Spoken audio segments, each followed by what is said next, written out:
manusia sebagai makhluk budaya. Sebelum membahas manusia sebagai makhluk budaya, kita perlu memahami hakikat manusia.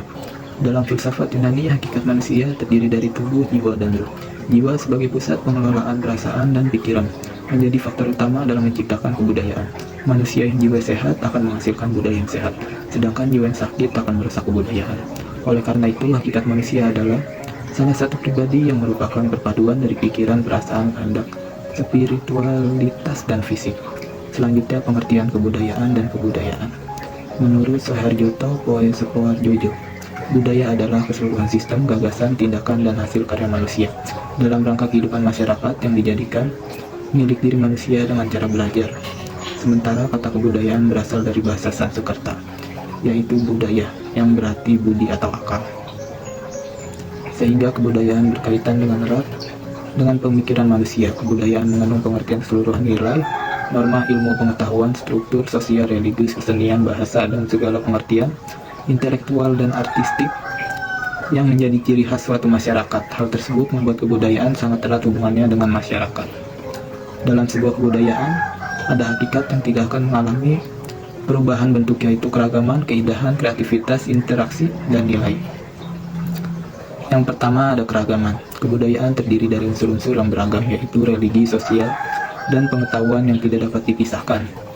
Yang kedua, ada keindahan. Keindahan kebudayaan direfleksikan melalui seni dan harmonisasi nilai-nilai dalam masyarakat. Yang ketiga, ada kreativitas. Keragaman kebudayaan menunjukkan adanya unsur penggerak, yaitu kreativitas. Kreativitas manusia mendorong perkembangan kebudayaan dan perbedaan manusia. Yang keempat, ada interaksi. Kebudayaan pada hakikatnya adalah interaksi. Karena kebudayaan hadir di tengah kelompok sosial masyarakat, kebudayaan hanya bisa berkembang jika dikomunikasikan dengan dan diterima oleh masyarakat.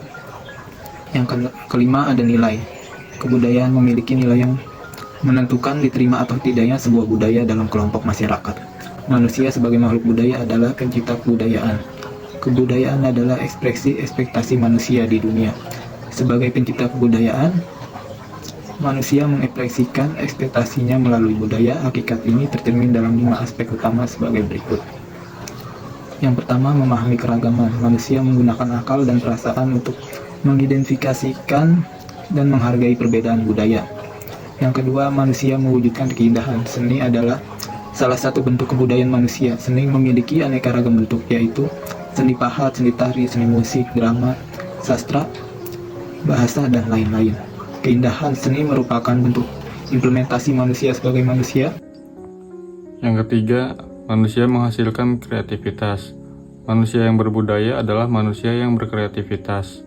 Manusia terus berinovasi, memperbarui, dan menambah nilai dalam kebudayaannya.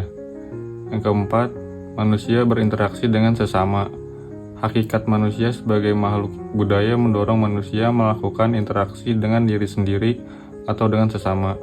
Pertukaran ide dan budaya ini dapat memperkaya kebudayaan suatu masyarakat. Yang kelima, manusia memberikan penilaian. Hakikat manusia sebagai makhluk budaya mendorong manusia untuk mampu melakukan penilaian terhadap realitas kehidupan. Manusia menilai budaya berdasarkan nilai, moralitas, dan preferensi yang dimilikinya. Apresiasi terhadap kemanusiaan dan kebudayaan.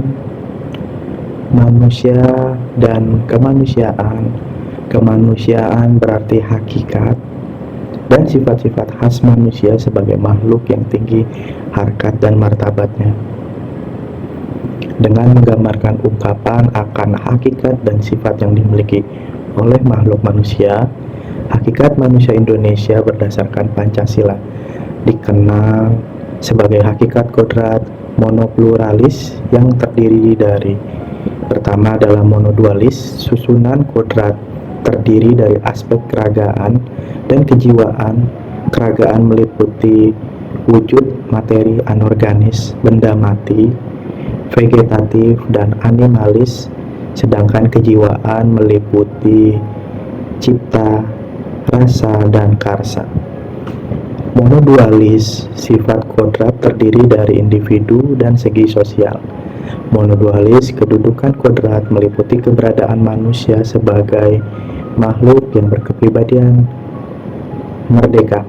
atau berdiri sendiri, dan keterbatasan makhluk Tuhan.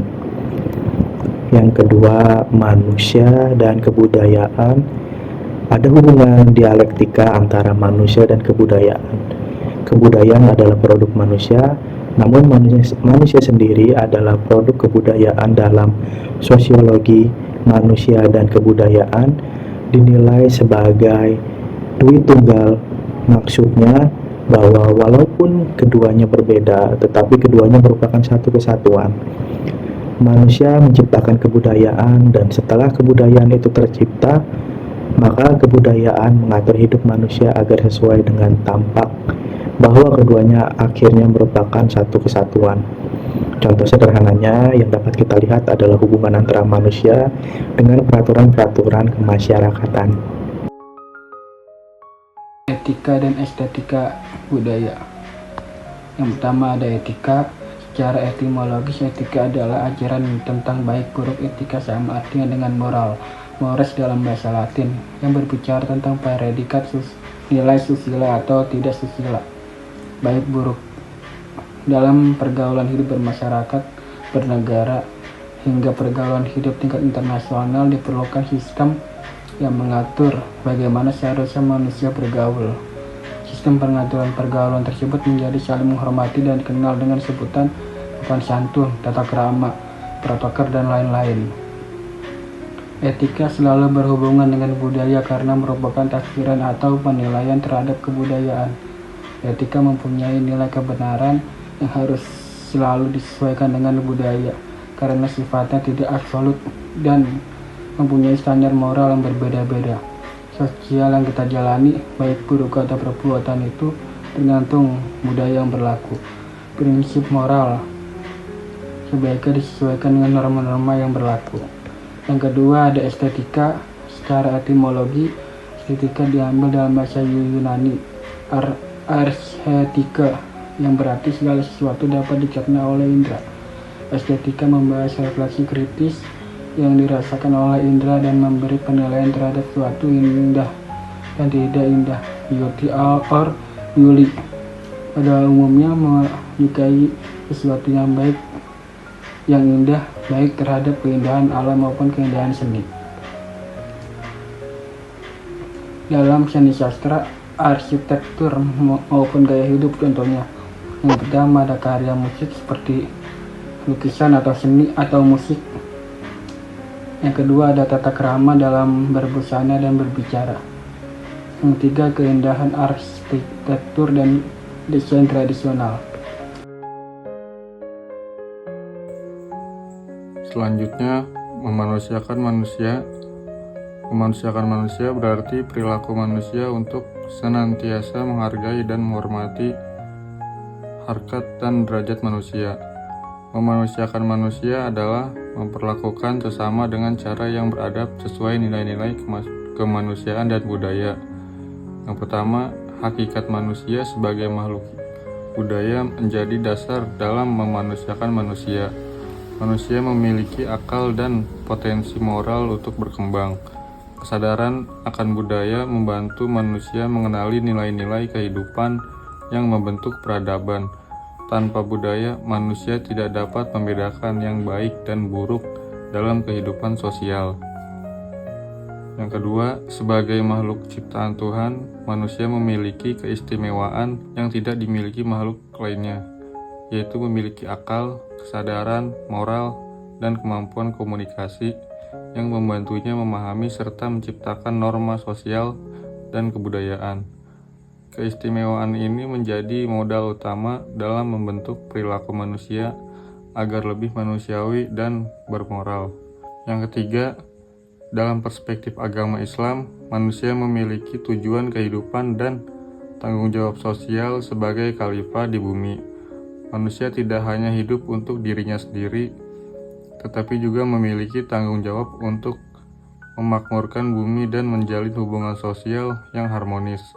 Dengan memahami misinya, manusia akan menghargai kehidupan, saling membantu, dan menciptakan masyarakat yang lebih adil dan beradab. Problematika kebudayaan. Kebudayaan merupakan hasil dari interaksi manusia dengan lingkungan dan teknologi yang terus berkembang seiring waktu, namun dalam perkembangan kebudayaan juga menghadapi berbagai tantangan yang dapat menyebabkan pergeseran nilai dan bahkan konflik di tengah masyarakat globalisasi dan modernisasi. Misalnya seringkali membuat budaya lokal terperinci dan digantikan oleh budaya luar yang lebih dominan. Pergeseran tidak jarang menimbulkan ketidaksepahaman antara generasi tua yang ingin mempertahankan tradisi dan generasi muda yang lebih terbuka terhadap perubahan. Hubungan ilmu teknologi, etika, dan kebudayaan. Perkembangan ilmu teknologi telah membawa banyak kemudahan bagi kehidupan manusia. Inovasi dan bidang komunikasi, transportasi, dan industri telah mengubah cara manusia berinteraksi serta menjalankan aktivitas sehari-hari. Namun, kemajuan ini tidak selalu membawa dampak positif jika tidak diimbangi dengan nilai-nilai etika secara teknologi dan menyebabkan eksploitasi sumber daya alam secara berlebihan. Ketimbangan sosial serta dehumanisasi di mana yang semakin individualis dan materialis. Oleh karena itu, penting bagi manusia untuk menjaga keseimbangan antara ilmu teknologi dan kebudayaan agar tetap memiliki dasar moral dan kehidupan sosial. Krisis kemanusiaan akibat perubahan kebudayaan. Perubahan budaya yang begitu cepat juga dapat menimbulkan krisis kemanusiaan.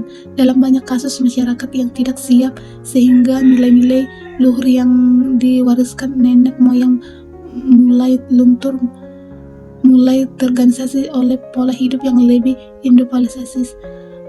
Esensi dari nilai-nilai kebersamaan dan kepedulian sosial oleh sebuah itu, kesadaran budaya, pendidikan moral menjadi kunci utama dalam menghadapi tantangan ini. Dengan memahami pentingnya kebudayaan, manusia dapat menjaga keseimbangan antara modernisasi dan nilai-nilai kemanusiaan sehingga tidak kehilangan jati diri dalam arus perubahan zaman.